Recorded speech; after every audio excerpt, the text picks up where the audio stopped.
Hi there. My name is Alyssa and I'm 35 years old. A year ago, the craziest thing happened in my life, and as we're approaching the anniversary of that, along with my marriage anniversary, I figured I'd come on here and tell you my story. Let me start off by introducing myself properly. I came from a lower income family. As a result, I didn't get many of the opportunities that the rest of the kids my age got. Aside from that, I've also been diagnosed with severe ADHD, so it gets really hard to function regularly. I've had a lot of setbacks in life, but I still managed to get a degree, although it was from a community college. Anyway, while attending college, I also worked as a barista at the cafe near the college. There were a few regulars there, and one of them was Nick, my husband. He did not attend my college, but he had high school friends who did. So whenever he was done with his classes, he'd sit in the cafe and wait for his friends to meet him. There were some days when he'd be the only customer in the cafe and I'd be the one handling the stations. So we got to talking. Nick is a very attractive man, so I was very much into him. After a few conversations, he asked me out on a date. We went on several more dates after that and then started seriously seeing each other. We dated for 3 years before we decided to get married. Yes, I know we were very young, but we knew that we wanted to be with each other for the rest of our lives, no matter what. So we decided to just skip all the years of waiting and just get married. We had a small and intimate wedding, and we were very happy with that. While everybody else in our lives was also happy for us, there was one person who wasn't. My mother-in-law, Marcy. Now, Marcy was big on having all members of the family that are of age contribute to the family income. Well, by the time Nick and I got married, I had been working at a corporate firm where I was beyond overworked. For the first year of our marriage, I continued to work there, but I was literally coming back home after working 15 hours a day and barely able to even make it past the front door because of exhaustion.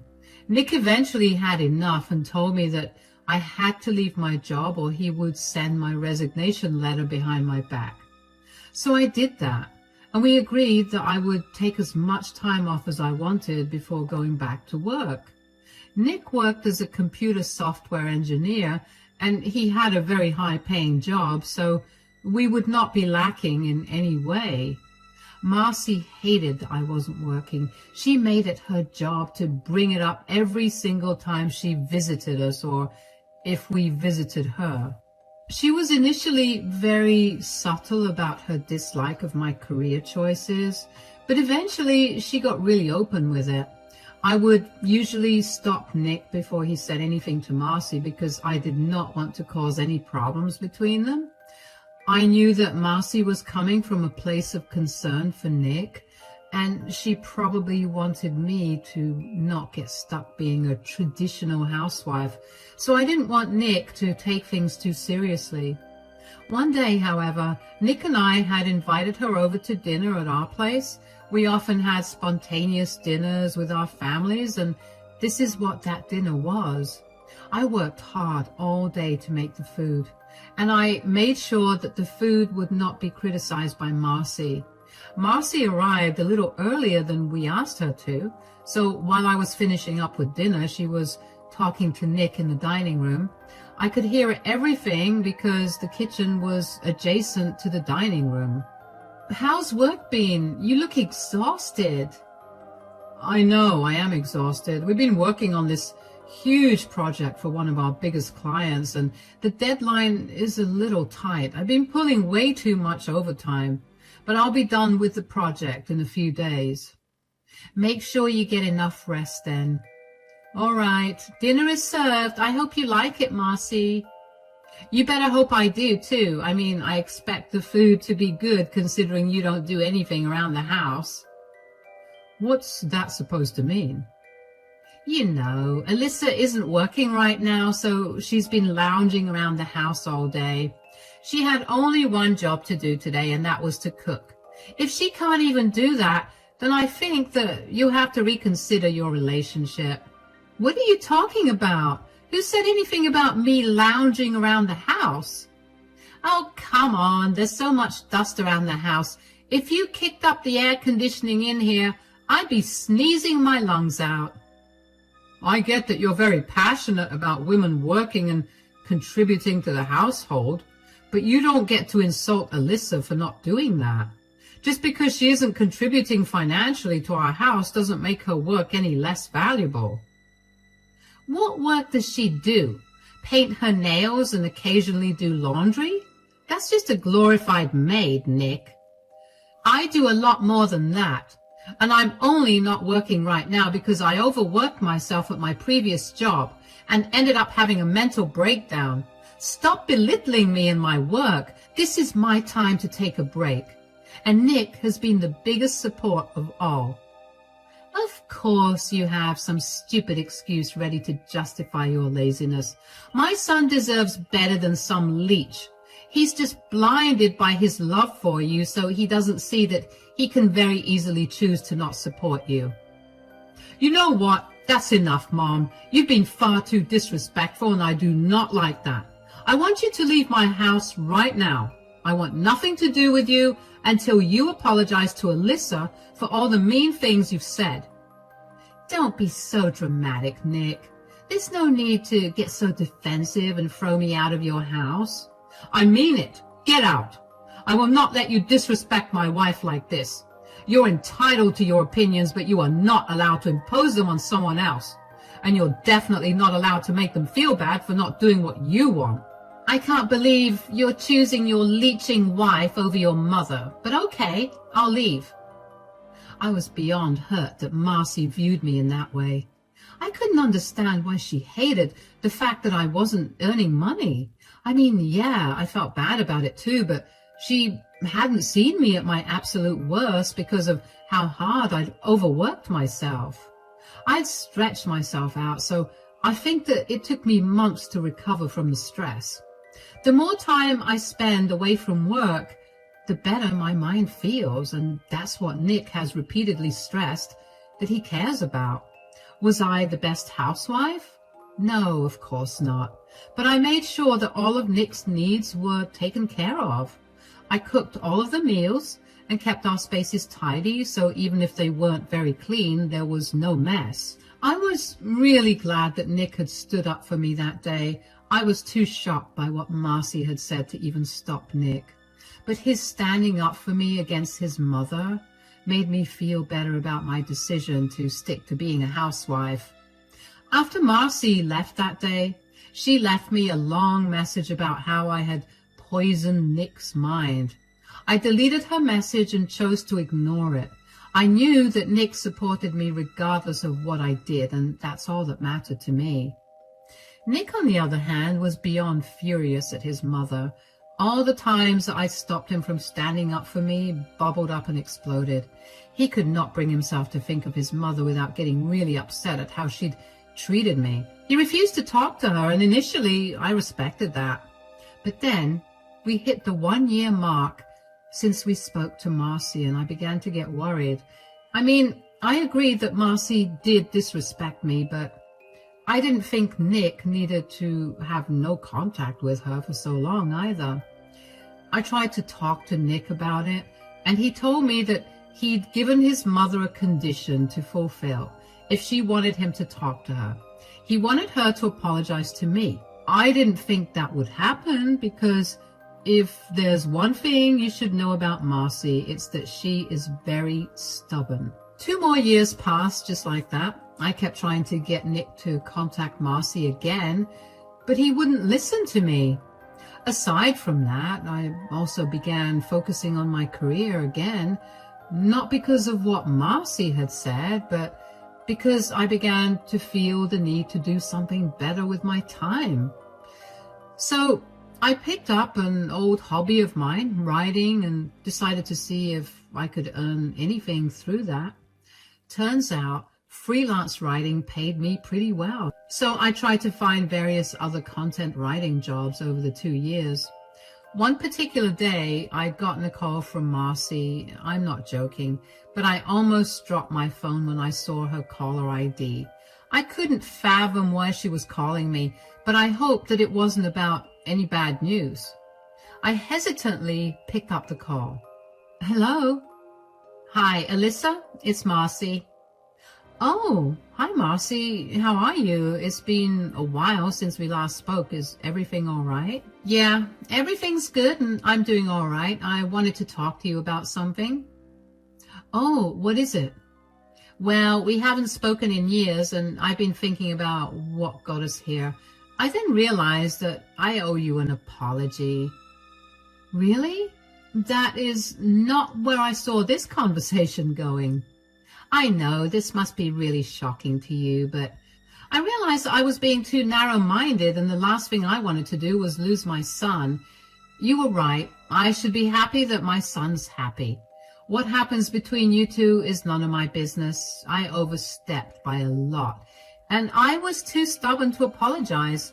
I should have been more empathetic and kind to you. At least that way, I wouldn't have lost so many years of contact with my son. Oh, it's okay, Marcy. You don't have to apologize. It's all water under the bridge now. No, I have to apologize properly. I'm really sorry for what I said to you that day. I was just worried about my son's future and I was being too harsh on you. I shouldn't have done that.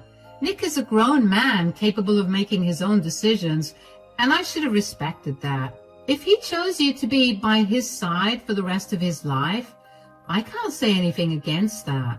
I only said all that because, well, you know me. I have to constantly say what's on my mind, and I hate when I know I'm right but nobody listens to me. Yeah, I guess it's okay. I appreciate that you're apologizing now. It was just weighing a little too heavily on my conscience. Anyway, what have you been up to these days? Well, actually, I've been working as a freelance writer and I'm planning to get a job as a content writer soon. Oh, is that so? Well, I suppose that's better than just being a housewife, isn't it? Writing isn't exactly a stable career, but to each their own, I guess. Yeah, I guess. And how's Nick doing? I hope he's still not mad at me. I mean, I thought I was stubborn, but wow, he really never called me after that day. Nick's doing good. He's been really busy with work lately. He's still upset about all the things you said. I've been trying to get him to talk to you since that day, but well, he refuses to because you were way too mean. Could you ask him to give me a call sometime? I'd really like to catch up with him. I'm not sure if he wants to talk to you. Well, you can at least tell him I called, right? I'll try, Marcy, but I'm not sure if he wants to talk to you. Like I said, I've been trying, but he won't budge. Oh, don't be silly. He'll definitely want to talk to me now that I've apologized to you. Just let him know that I did. That kid is too stubborn for his own good. Anyway, I should get going. Take care, Alyssa. You too, Marcy. Bye. I was flabbergasted, to say the least. I remember after that phone call, I stared at my phone for a solid minute because I couldn't believe that Marcy had actually called me to apologize. I immediately called Nick after the phone call with Marcy and told him about what had happened. He sounded just as shocked as I was that his mother had given in and apologized. I then asked him to give her a call because she had specifically asked for him. Nick said that he would, and I finally felt like a weight had been lifted off my shoulders. It felt so weird being the reason for ruining the relationship between Nick and Marcy, and I really wanted their issues to be resolved. So when, in a week, they were back to being on good terms, I felt great. But it quickly became apparent that Marcy's apology was not a genuine one. I mean, for the first 2 months or so, she was really nice to me. She never brought up my career, not even subtly or as a joke. But then she started to bring it up slowly, and she made sure to do so when Nick wasn't around to hear her. I didn't say much to her, and I guess she took that as a cue to be bolder with her words. I would let her ramble on about her opinions of me, but I kept Nick out of it. I didn't want to be the reason for them not talking again. At some point, Nick figured out that his mother had gone back to her old ways, and I had to beg him to let it go.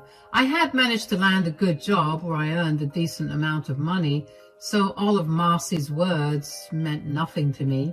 She refused to listen to me when I tried to correct her, so her words were only coming from a place of ignorance. Nick still was not okay with his mother's behavior, so we distanced ourselves from her. Luckily, Marcy didn't pry any more than I thought she would, and she let us be, mostly. That's how the years passed, and let me tell you, not having Marcy around constantly did wonders for my mental health. Nick and I were doing great too, and we began preparing to celebrate our 10-year anniversary.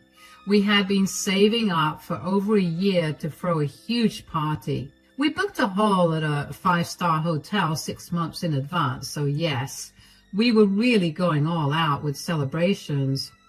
About a month before our anniversary, Marcy asked us if we were free to have lunch with her one day. Nick and I reluctantly agreed and met up with her at her favorite restaurant.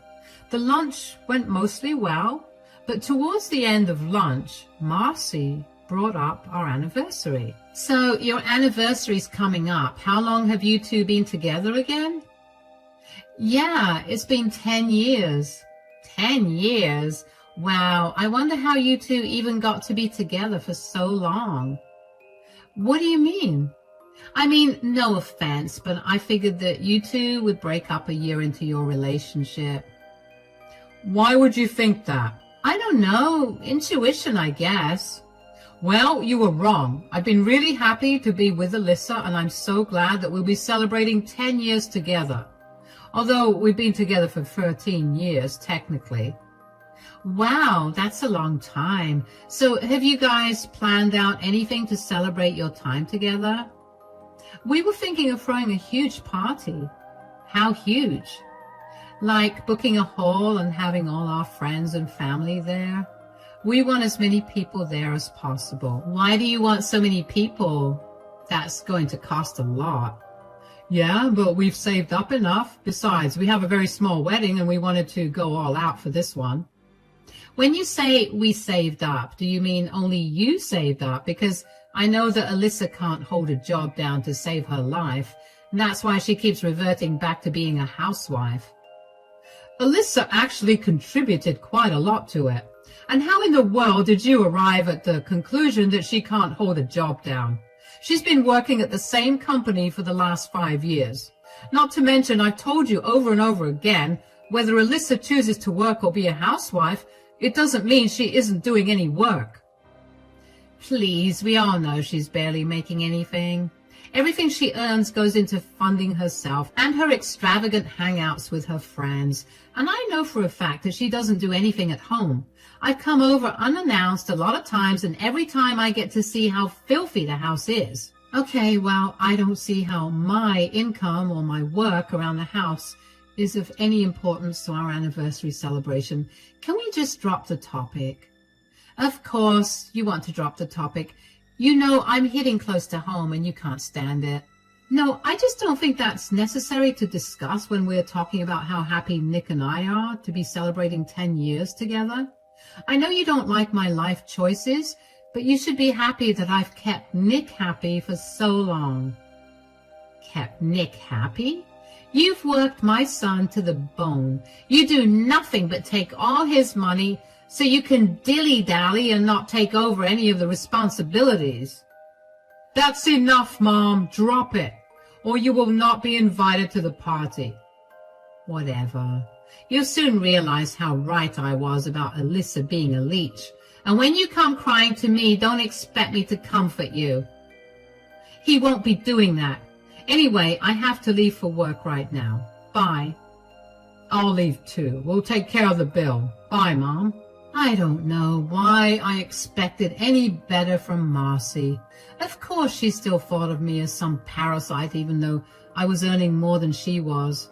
Nick and I disregarded that lunch with Marcy and chose to focus on planning our grand celebration of our love. We invited all of our family and friends, and while all of them RSVP'd yes, only one person took a long while to respond. That was Nick's grandmother and Marcy's mother, Denise. Denise and I had a great relationship. We got along really well, and Nick was her favorite grandchild. However, over the last few years, her health had deteriorated significantly, so she was not sure if she'd be able to make it to our party. We didn't mind, and we figured we could meet her earlier in the day to celebrate with her. So imagine our surprise when we saw her there at the party too. Denise had arrived with Marcy, but she'd stayed behind a little so she could surprise us. Marcy had greeted us first. "Happy anniversary, you two. This place is gorgeous." "Thanks a lot, Mom. Of course this place is gorgeous." Alyssa planned the whole thing, and you can't expect anything less from her when it comes to these things. "You sure did pick a good one, darling." "Grandma, you came." "I know I'm old and all that, but I'm not missing out on any of my grandson's milestones. Happy anniversary to both of you." "Thank you so much, Denise, both for the wishes and for coming here today."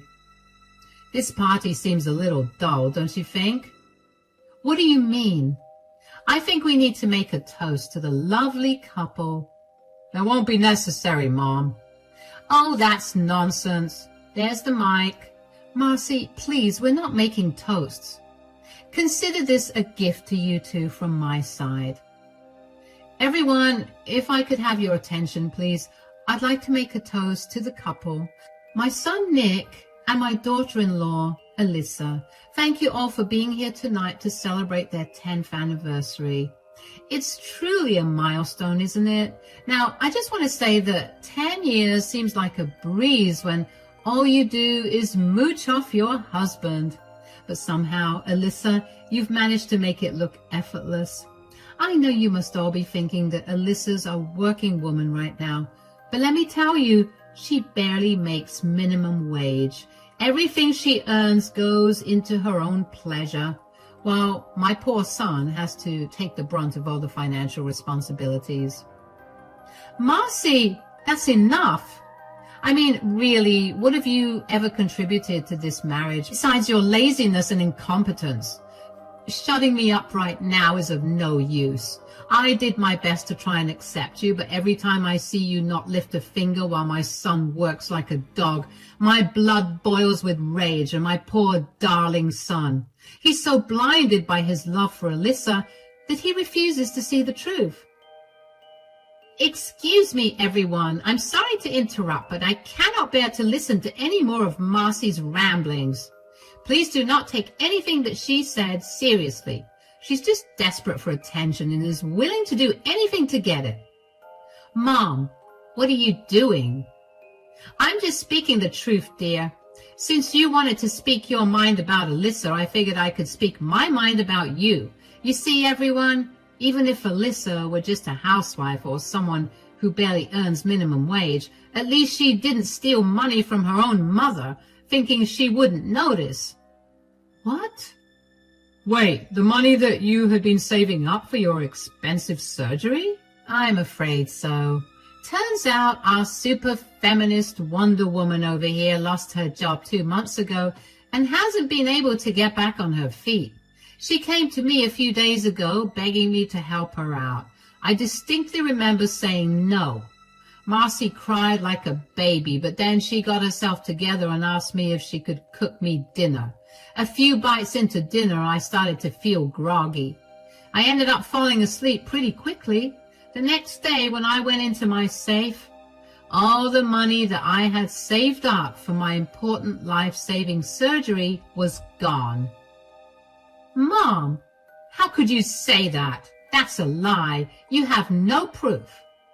"I have plenty of proof. My safe had a hidden camera in it, and it caught you red-handed." "That is not true." "That's enough. I can't believe you would do something like that.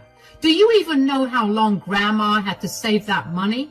You constantly gave Alyssa grief for making me work like a dog, yet here you are stealing important money from your own mother. Nick, please, I don't care. I don't want to be around someone who would stoop so low. You need to leave or I will call security. To say I was shocked would be the understatement of the century. I figured that Marcy had something up her sleeve the second she started talking about making a toast. After all, she may have apologized for her behavior years ago, but she still didn't approve of what I did for work. I had no idea about the important surgery that Denise had to get up until that night. I knew that her health was not doing so well, but I had no idea that she needed surgery. Later on, Nick filled me in on the details. Apparently, Denise needed to have surgery done for her heart. It was clogging up and she was at severe risk for a fatal heart attack at any point. She had been slowly collecting her pension money for 2 years in order to get the surgery. Nick had been helping her out every once in a while, and he didn't tell me because Denise had asked him to keep it a secret from everyone. Neither of us knew why she wanted to do that, but I was glad that Nick was able to adhere to her wishes and still help her out. What was the most shocking was for Denise to stand up and expose Marcy that way in front of everyone. Denise is not a very loud person. She loved to keep to herself and was generally pretty quiet. So for her to do that was beyond shocking. Marcy looked like a ghost when Denise exposed her. I have to say that I felt so disgusted by Marcy's actions. That was the last thing I expected of her. I knew she was not a good person, clearly by the way she treated me ever since I got married to Nick. But I didn't think she was capable of stooping even lower than that. The rest of the party went great, and thankfully no one brought up what had happened. Marcy left without making any fuss because she had been embarrassed enough. After the party, Nick and I sat down with Denise to discuss what she wanted to do about Marcy stealing her money. Denise said that she wasn't going to let Marcy go and that she was going to file a report against her. She just didn't do that yet because she didn't want to throw a damper on our celebration. So over the next few weeks, we helped Denise file a report against Marcy, and Marcy was arrested on the grounds of robbery and elder abuse. Marcy looked like a mess. We were there when she got arrested, and the entire time she was screaming and yelling at Nick and me for ruining her life. When a police officer tried to restrain her, she punched him in the face and tried to come towards me. She had this murderous look in her eyes, and I swear I've never been more terrified than in that moment. Thankfully, the officers managed to get her down and handcuffed her before putting her in the car. What followed was a long trial for Marcy, where she was eventually sentenced to 10 years in prison for elder abuse, robbery, and assault of an officer of the law. Never in my life did I think that I'd see the day when Marcy got arrested, but there I was. Nick was an absolute mess. He didn't know what to feel about what his mother had done. He was obviously angry at her for it. At the same time, I knew that it pained him to know that his mother was in jail.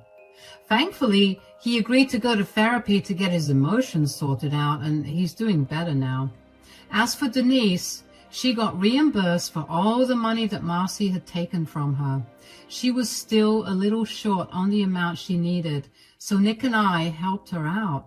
She had her surgery and she's fit as a fiddle now. Nick and I have been spending a lot of time with her after everything that happened. We've all grown closer, and now we even find ourselves joking about the whole incident. It's almost been a year since all of this happened, and Nick and I are quickly approaching our 11th anniversary. Of course, we're going to celebrate. Maybe not as big as last time, but Denise will be a part of the celebration for sure. One thing is definite. Nick and I will never forget our 10th anniversary. Thank you for listening.